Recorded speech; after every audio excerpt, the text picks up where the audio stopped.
আসসালামু আলাইকুম। Hello guys, কেমন আছেন আপনারা? আশা করি সবাই ভালো আছেন, আমিও ভালো আছি বন্ধুরা। তো সকালবেলা আবার হাঁস মুরগিগুলোকে সেট থেকে উন্মুক্ত করে ওদেরকে খাবার দিন। আপনারা দেখতে পাচ্ছেন অলরেডি ওদের খাবার আছে।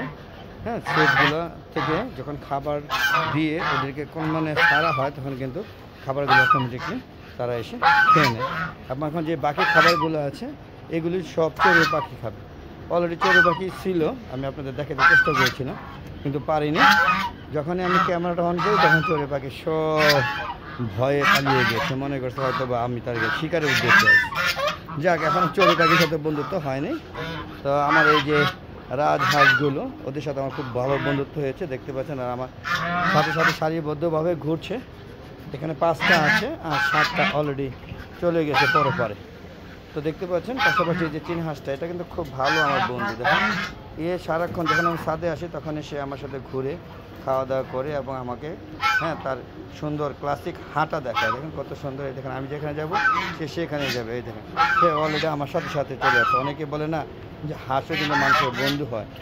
সব পশু পাখি আমার মনে হয়, বিশ্বাস করে, আই বিলিভ দ্যাট, যে এরা সবাইকে পোষ মানানো যায়, মানুষকে কিন্তু পোষ মানানো যায় না। মানুষ সামান্য একটু স্বার্থের জন্য মানুষকে খুন করছে বন্ধুরা।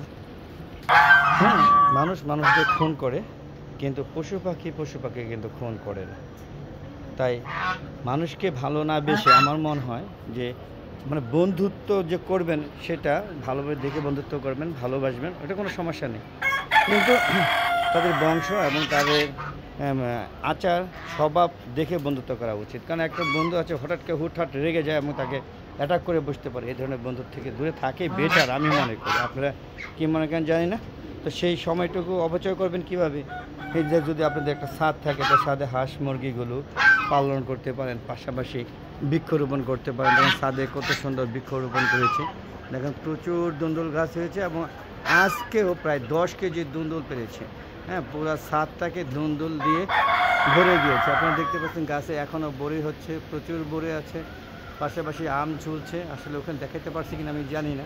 দেখেন আমার ছাদে কিন্তু কবুতর আছে, আপনারা দেখতে পাচ্ছেন কবুতর আছে। যদিও কবুতরগুলো এখনও সুস্থ হয়নি, প্রায় 2 মাস হয়ে গিয়েছে, তারপরে ওইগুলো অসুস্থই টিকে আছে আর প্রতিদিন মারা যাচ্ছে।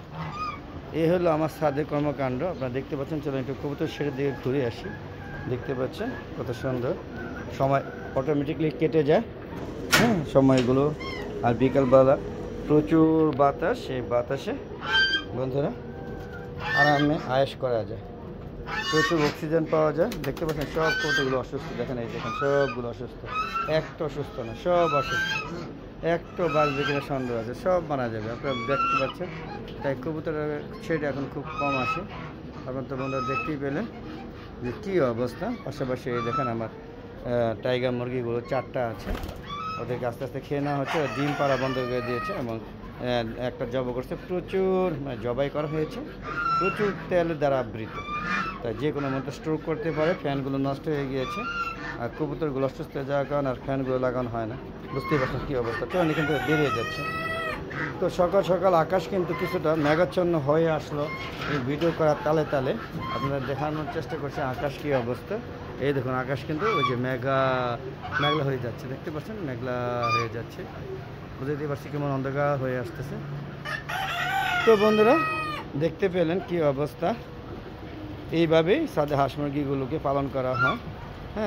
তারপরেও মানে ভালো লাগে যে আজ ঘুরে সময় নষ্ট না করে ওদের নিয়ে সময় কাটায়। যদিও আর্থিক একটা ব্যাপার আছে ওদেরকে লালন পালন করতে গেলে, আর ছাদে হাঁস মুরগি লালন পালন করতে গেলে প্রথম দিকে খেয়াল রাখতে হবে তাদের স্বাস্থ্যটা। তারা কিন্তু যেহেতু প্রাকৃতিক খাবারগুলো পায় না, তাই আমাদের ওই যে মিক্সড খাবার দিই, পাশাপাশি বিভিন্ন ধরনের ওষুধের ব্যাপার আছে, সময় মতো ভ্যাকসিন দিতে হয়।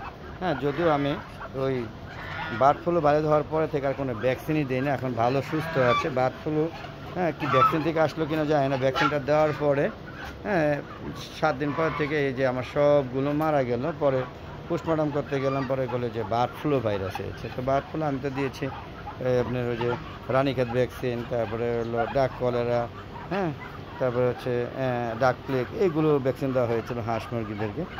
তাহলে এগুলো কোথা থেকে আসলো? যাক বন্ধুরা, কেমন লাগলো অবশ্যই ভিডিও কমেন্ট করে জানাবেন।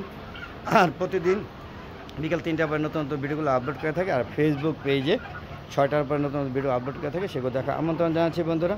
আর কেমন লাগলো ভিডিওটা অবশ্যই কমেন্ট করে জানাবেন। আর বন্ধুরা যদি ভালো লাগে অবশ্যই আমার ভিডিওটা সম্পূর্ণ দেখে শেয়ার করে সবাইকে দেখার সুযোগ করে দিবেন, যাতে সবাই ছাদ বাগান করতে আগ্রহী হয়। আর বন্ধুরা যদি কোনো পরামর্শ থাকে অবশ্যই আমার সাথে যোগাযোগ করতে পারেন। আমি আশা করি যে মোটামুটি যেহেতু 6-7 বছর ধরে লালন পালন করছি, এখন মোটামুটি একটা অভিজ্ঞতা হয়ে গেছে। যদি কারো অভিজ্ঞতা প্রয়োজন হয় বা কোনো পরামর্শ হয় অবশ্যই আমি শেয়ার করতে পারি। তো সবাই ভালো থাকবেন, আবার দেখা হবে নতুন কোনো পর্ব নিয়ে, নতুন কোনো ভিডিও নিয়ে। ততক্ষণ ভালো দেখো, চ্যানেল পাশে থাকুন। আসসালামু আলাইকুম।